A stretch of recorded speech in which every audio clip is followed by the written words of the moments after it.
Alright, remember you can watch this particular bulletin live on Facebook and also as YouTube, and you can as well send us your feedback through our SMS line, that is 23059. Now let's get started. And Wiper Party leader Kalonzo Musyoka has criticized President William Ruto for allegedly damaging Kenya's diplomatic relation with the neighboring countries. Kalonzo's accusations stem from President Ruto's approval of a meeting held by the Sudanese rebel group at the Rapid Support Forces, that is the RSF, which aimed to form an alternative government. Speaking at a wedding in Ruangondu, Kirinyaga County, Kalonzo expressed concerns that such actions could undermine Kenya's standing in the region and strain relationships within its neighboring nations. He emphasized that importance of maintaining positive diplomatic ties and cautioned against any actions that could lead to regional instability. Sio nchi ambayo sheria mwenendo wetu umekuwa kugonganisha nchi. Ulikuwa kazi yetu ni kushikanisha wananchi wa Kenya na eneo nzima. Mimi binafsi nimefanyia nchi ya Somalia kazi nyingi zaidi. Sio Raila alishindwa na mtu wa Djibouti. Kasongo alishindwa kwa sababu ya kutokuwa na uhusiano mzuri na marais wengine. That is the whole thing. Because Raila alikuwa hata apigi kura, marais wenyewe ndio anapiga kura. Rais wa Uganda anapiga kura, wa Tanzania anapiga kura. Kabla Uhuru kutoka, immediately left, DRC became a member of East African Community.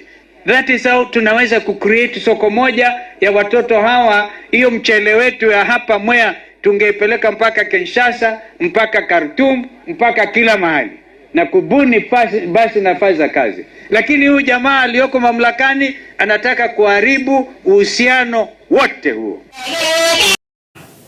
At the same time, lawyer Ndegwa Njiru has launched a scathing attack on President William Ruto and his government, expressing his belief that the president is incapable of effectively running the country. Speaking passionately in front of Wiper Party leader Kalonzo Musyoka, Njiru criticized the current administration's leadership, accusing of it of failing to live up to expectations. In his remarks, Njiru vowed that future elections in Kenya will not be rigged, signaling his confidence in the integrity of democratic processing moving forward. The lawyer comment came at a time of growing public debate about the fairness and transparency of Kenya's elections. Kasongo, kwa sababu tunajua unapanga kuiba uchaguzi. Ni vizuri tukuambie tukiwa hapa Kirinyaga ya kwamba utaiba uchaguzi kama utaweza. Lakini hakuna rais mwingine atakayeapishwa katika Jamhuri ya Kenya kama ameiba uchaguzi. There is no president who will ever be sworn in this country if you rig an election. Apende asi, wakati wa uchaguzi ujao, hatutaki kuchezea maisha yetu tena. We are not going to risk with our vote again. We shall not cast our votes where we are not sure of their outcome. And we are so sure that Kasongo hawezi kuendelesha hii nchi. Kazi yake ni kusema najenga barabara kutoka Lamu inapitia usijui wapi, inasonga wapi. Tunataka kumwambia sasa hivi ile barabara anajenga, ajenge kutoka mahali inatoka Isiolo iishie Sugoi. Kwa sababu safari yake inaishia wapi? Safari yake inaishia wapi? Mnataka ajenge barabara ya kumpeleka Sugoi? Wangapi wanataka Kasongo ajenge barabara ya kwenda Sugoi? Asanteni sana. Misri mlitoka. Mumetoka jehanamu. Mumeachana na Kasongo. Mumeachana na muongo. Mumeachana na mufisadi. Mumefurahi vile watoto wenu wametekwa nyara. Mumefurahi kwamba rais wenu ndiye mtu mfisadi sana namba 2 katika dunia nzima. Na nyinyi si ni Wakristo. Na si mnaamini Mungu. Na mnaomba Mungu. Mnasikiaje mkisikia katika dunia ya Kenya dunia nzima ya kwamba rais wenu ndiye jamaa mfisadi sana dunia nzima? Mnafurahi au mfurahi? Mnafurahi? Sasa wakati wa kuachana na huyu jamaa ulifika. Na hatuna apologies. We are saying we are done with Mr. William. We are done with Mr. William. Na sisi tunaanza safari mpya. Na ndio maana yake muona rais mtarajiwa wa Jamhuri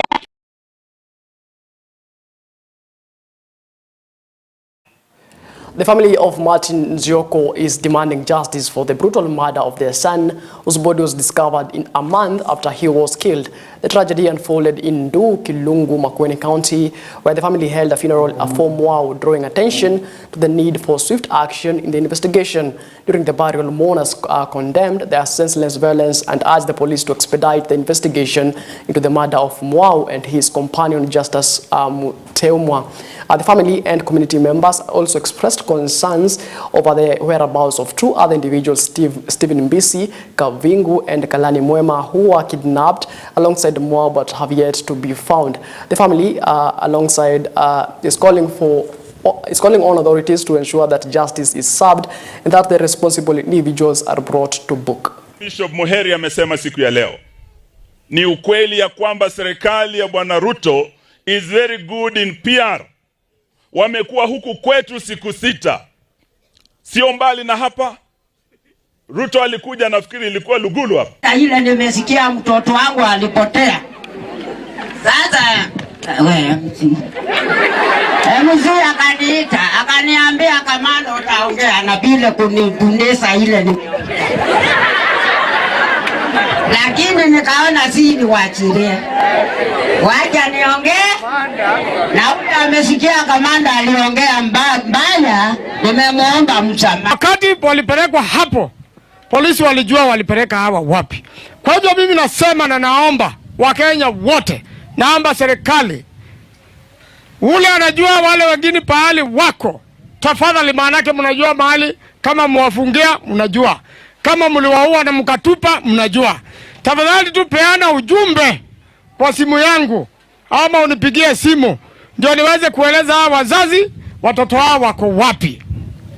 Huyu amepatikana, sasa swali nani aliua yeye? Serikali mnajua nani ameua Martin. Na tunawaambia mtuambie nani ameua Martin kwa sababu mnajua. Na muache kujifanya hatutaki kuambiwa maneno namna hii.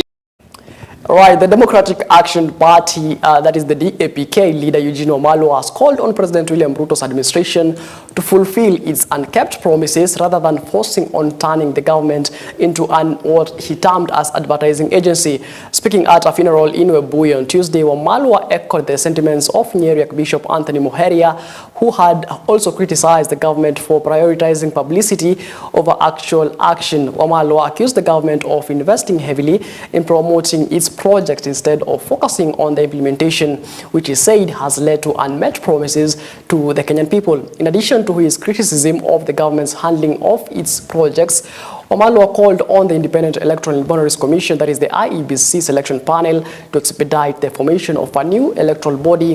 He emphasized the importance of ensuring the new commission is in place ahead of the upcoming by-elections at the ward and constituency levels. Bishop Macharia amesema siku ya leo, ni ukweli ya kwamba serikali ya Bwana Ruto is very good in PR. Wamekuwa huku kwetu siku 6. Sio mbali na hapa. Ruto alikuja, nafikiri ilikuwa Lugulu hapa. Naamuni aka launch transformer hapa Webuye East. Na hata post na waya hatukuziona. Na zile ndege alikuja nazo, ndege 6, ukichukua ile pesa alitumia kutoka Nairobi kuja Webuye East ni mamilioni ya pesa. Inashinda hata ile soko ya shilingi milioni 50 alifungua. Hiyo ndio tuko tunasema ya kwamba stop this PR. Najua ya kwamba watu wake wanateta ati Bishop Macharia amemkosea heshima. Amesema ati yeye serikali yake ni advertising agency. No, we want to say the Kenya Kwanza government is a PR agency. Kile nataka niseme ni kwamba wakati huu ambao Bwana Chebukati ametuacha, tuataka, sababu tuna nafasi ya kihistoria kuleta a better IEBC, kuleta a better leadership in the IEBC. Tuataka tuambie wale wanaohusika to fast track the process ya recruitment ya IEBC. Tuko na by elections nyingi, tuataka tunyoroshane na hawa watu mara.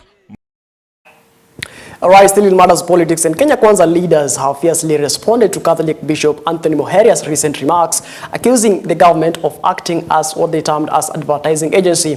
The leaders have criticized the cleric, urging him to focus on preaching rather than engaging in politics. Speaking at the laying of the foundation stone for Chepungu's model primary school in Tiati, Energy Cabinet Secretary Opiyo Wandayi defended the government's approach, stating that the administration has every right to inform the public about its current and future projects. He emphasized that the government would continue to communicate its work to the Kenyan people. Baringo women representative Florence Macharia also weighed in, telling Bishop Macharia to stop criticizing the government and focus on his spiritual duties. She asserted that it is within the government's mandate to keep the electorate informed about its agendas. As a ministry, we have a duty to communicate the plans that we have for the country in every corner of the country. We have a duty to communicate our development plans. That is what we plan to do. We also have a duty to communicate what we are doing. Similarly, we have a duty to communicate what we have done. And that is something we shall continue to do without any fear of contradiction. And we shall do it because it is the right thing to do. We cannot be ashamed of telling our people what we are doing for them, what we have done for them, and what we plan to do for them. Calling government, specifically the president, and calling government an advertising agency. What we are doing today is stipulated in the Constitution of Kenya. Every development that we take to the people through GDC, through the Ministry of Energy, through every ministry and arms of government, we are doing something called public participation. And Muheria, you are out of order. Wewe kazi yako ni kanisa. Kwanza sisi tunakuja kanisa bila kuchelewa kila Jumapili. Hatujawahi kosa kwenda kanisa. Na ukiona viongozi kama waziri Wandayi pamoja na waziri hapa wakifanya kazi, hatufanyi kazi kwa sababu ya kujipendekeza, tunafanya kazi kwa wananchi. Wakati tunapokuja hapa tukiongea maana ya miradi na tukisikiza maoni ya wananchi, we are not advertising. We are basically listening to the people and delivering to the people. Wakati finance bill ilipata shida, kuna wengine walisema hatukuongea. Ilikuwa mzuri lakini hatukufanya nini? Leo tumeongea juu ya miradi ambayo tunafanya, watu wanasema wanasikia vibaya. Lakini sasa tunawaambia wameze serikali ni ya Daktari William Samoei. Right, moving on, the Border Safety Association of Kenya has strongly condemned the recent Senate Border bill, claiming that it threatens the livelihoods of millions of operators across the country. The association argues that the bill was crafted and tabled without adequately incorporating the voices and concerns of the border community. In a statement issued earlier today, the association expressed its dissatisfaction with the lack of consultation in the development of the bill, which they say will have a detrimental impact on the border operators. They have called for the immediate withdrawal of the bill, demanding transparency, inclusivity, and the active involvement of border representatives, policymakers, and other relevant stakeholders in the future discussions. In addition to their calls for the bill's withdrawal, the association has vowed to organize a national demonstration to advocate for the rights of border operators. They are calling for greater dialogue and collaboration between the government and the border sector to ensure that any regulations passed serve to protect the interests of operators and promote the safety and sustainability of the industry. You know, Boni Halwale, one time I think when he was campaigning, he was in Kakamega, and the border riders heckled him. We are very sorry about that. So he came with that anger and drafted this punitive bill. And this bill, we as the sector, we don't support it. We don't want it. We are not going to support it unless they come to us, put us into a public participation situation. We give our views as the riders. For example, there's no way a governor can appoint a chair wa transport committee yenye inasimamia maneno ya bodaboda, because the governor atachagua yule mtu mwenye yeye anataka, anapenda, mwenye amemsaidia campaign ama mwenye relative wake or someone. Waache the right chairman wa county wa bodaboda mwenye amechaguliwa na watu. That is wrong. Number 2, when you look at the issue ya penalties, a 20,000 penalty on a poor bodaboda riders mwenye anaendesha pikipiki kule mashinani, hata kufikisha 1,000 ama 200 kwa siku ni shida. Alafu unamwambia tumemshika, na ile ukora yenye inaendelea kama saa hapa town wanashika watu wakiitisha 5,500 na hawana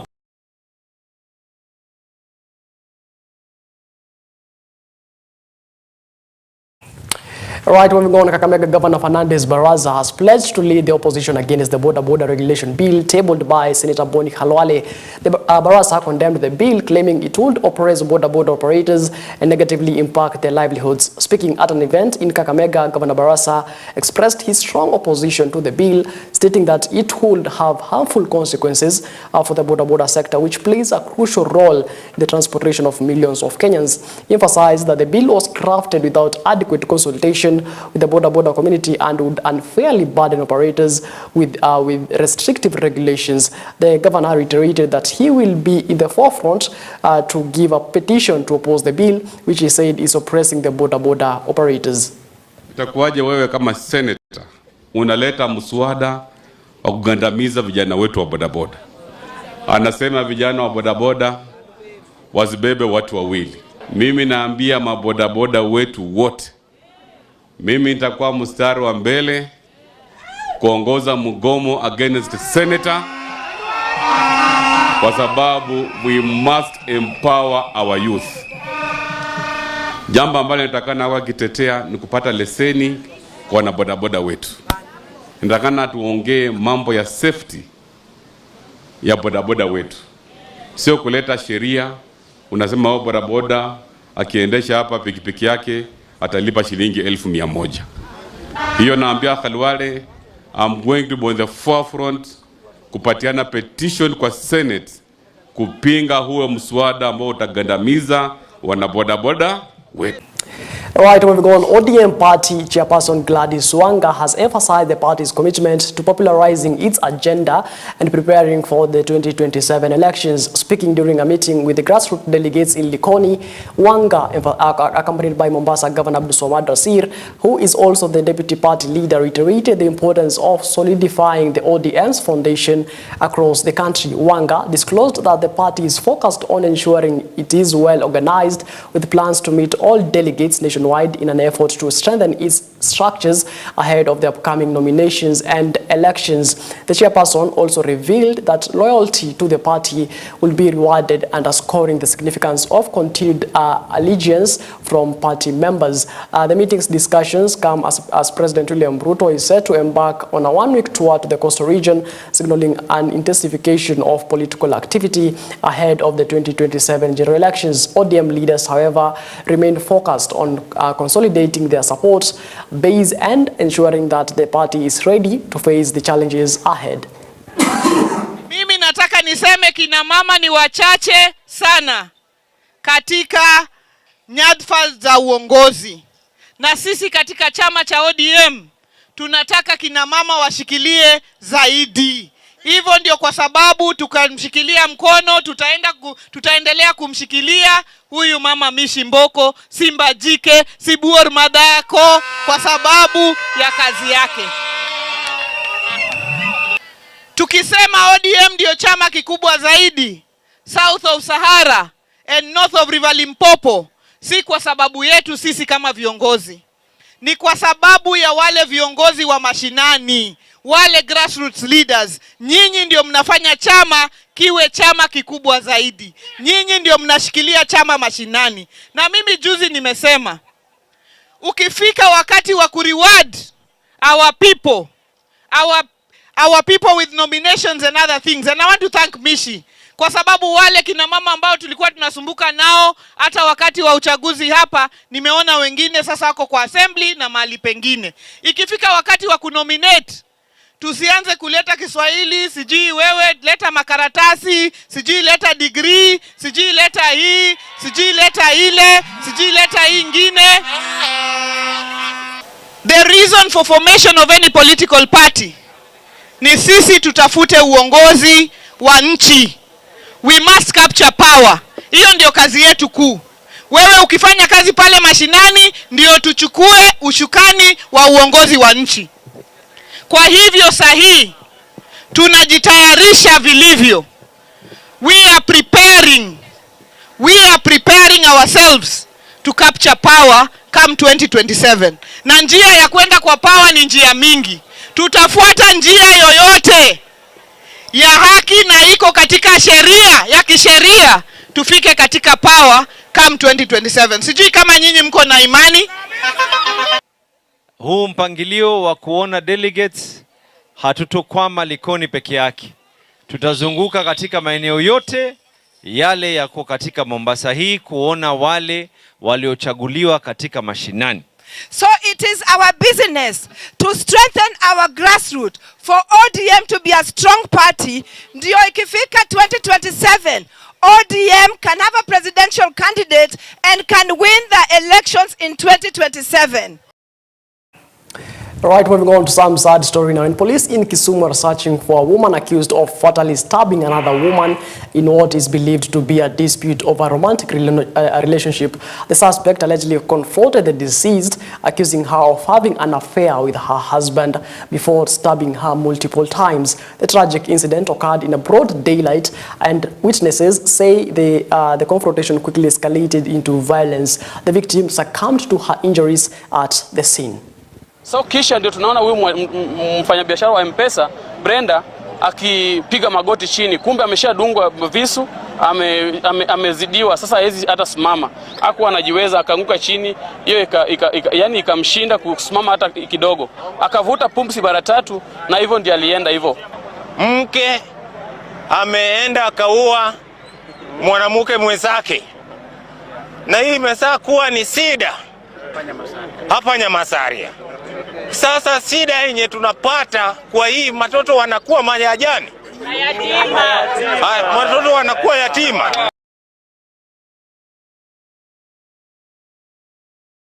Right, unfortunate story right there. And moving on, nearly 50 families in Botela Estate, Nairobi County, have been left homeless for over a month following an eviction by a private land developer who claims to own the land. The displaced families, who assert their rightful ownership of the contested land, have accused the developer of destroying their homes and properties despite a court order prohibiting the eviction. Speaking out against the actions, Embakasi North Member of Parliament James Gakuya visited the affected families today and condemned the government for its role in the illegal evictions. He criticized the authorities for failing to protect the residents and ensure the enforcement of court orders that were meant to prevent such actions. Nairobi anajua hizi ni kura zake, au sivyo? Alikanyanga hapa kuwapatia pole? Hakuna hata mmoja.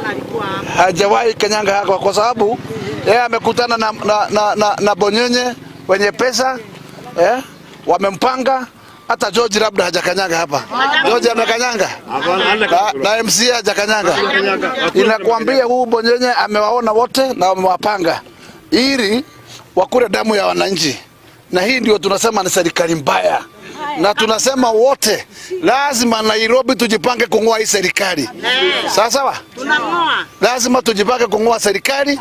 Hii serikali Sakanja alikuwa hapa tukibomolewa manyumba kila mahali na Eastland. Tukiambiwa ati hizo nyumba ziko kwa maji. Na huko saa hii wanataka kujenga manyumba zao zile zinaitwa affordable housing wauzie wananchi. Ni kama wale walikuwa kwa hizo manyumba hakuwa wa Kenya, walikuwa Waganda. Right, more than 60 youth from the Changamwe constituency are set to begin their maritime studies under the internationally recognized, that is the STCW, that is the Standard of Training, Certification and Watchkeeping for Seafarers program.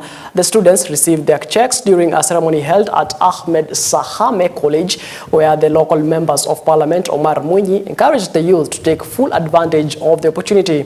Speaking at the event, Mwinyi asked the young people to embrace the training and acquire skills that will enable them to sustain themselves financially. He emphasized the importance of self-reliance, advising them to consider creating their own job opportunities rather than waiting to be employed.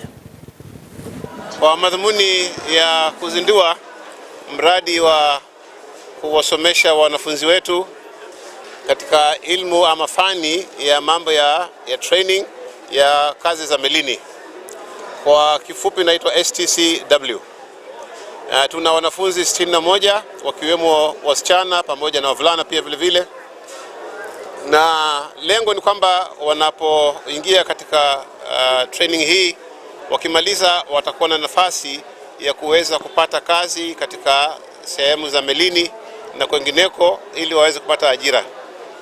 Vile vile tuna wanafunzi ambao tumeweza kuwalipia kwa mfuko wa NGCDF ambao ni 230 na